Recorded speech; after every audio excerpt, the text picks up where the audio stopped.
screen, full screen. Hi, this is Brian Chung, and I have Andrew Irwin next to me, and we are going to tell you guys how to do Chapter 6, number 51. Alright, our situation is that we have a 2-gram particle with an initial velocity of 8 meters per second striking a stationary particle of mass 1 gram. It is a perfectly elastic collision. First, we need to find the final velocity of both particles after the collision. Next, we need to find the speed of each particle after the collision if the stationary particle has a mass switched to 10 grams as opposed to 1 gram. After that, we need to find the final kinetic energy of the incident 2-gram particle in the situations described in A and B.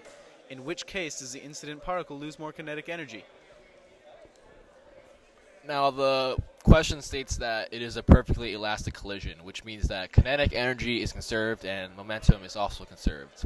The equations we use are the conservation of momentum and a simplified version of the conservation of kinetic energy. The mass of the first object, or the particle that is moving initially, is 2 grams or 0.002 kilograms. The stationary object's mass is 0.001 kilograms, and the initial velocity of the moving object is 8 meters a second, and the initial velocity of the stationary object is 0 meters a second.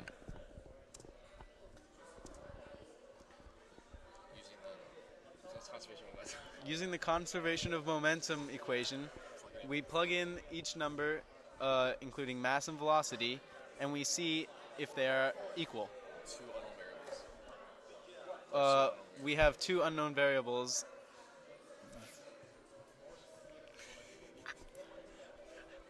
So we need to find out.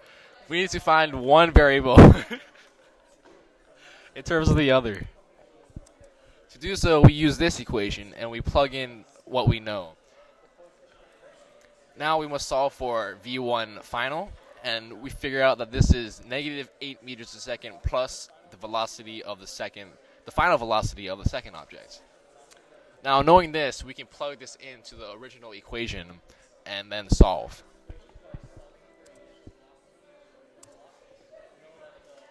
Let's plug in. Alright, we simply plug in what we know, and we see if they're equal. Solve for V2F. We solve for V2F, and we see that it's 32 thirds meters per second. Now that we know that velocity, we can plug it back into the original equation to find the other velocity. Since we know that the final velocity of the second object is 32 thirds meters a second, we can plug it back in and find the final velocity of the first object, the moving particle that initially moved. We do this by plugging it back into the equation, and we see that the final velocity of the moving particle is 8 thirds meters a second.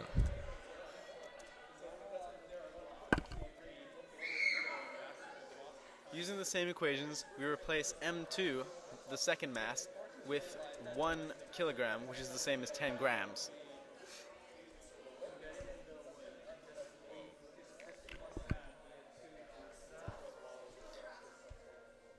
Now this is part B, so we are using a different mass for the stationary object. Instead of 0.001 kilograms, it is 0.01 kilograms.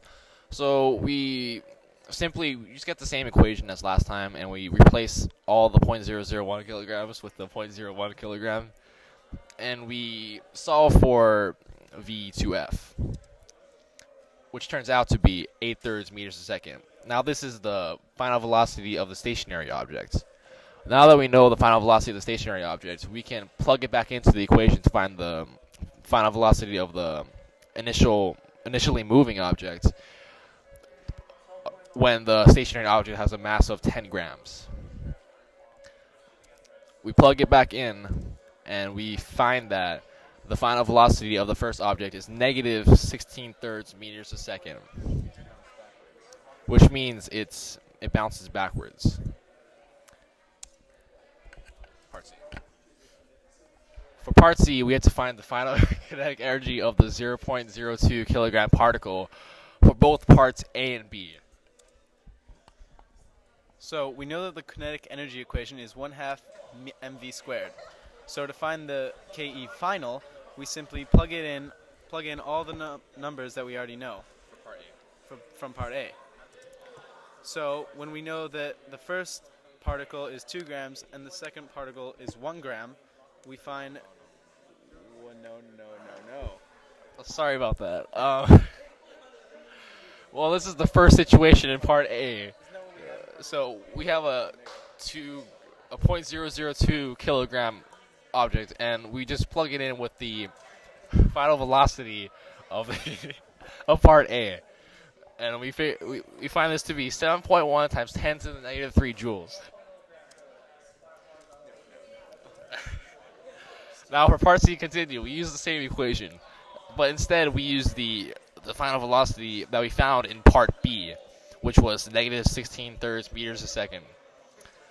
And once we solve this out, we find that it is 2.8 times 10 to the negative 2 joules. Thank you for listening to our explanation of problem 51.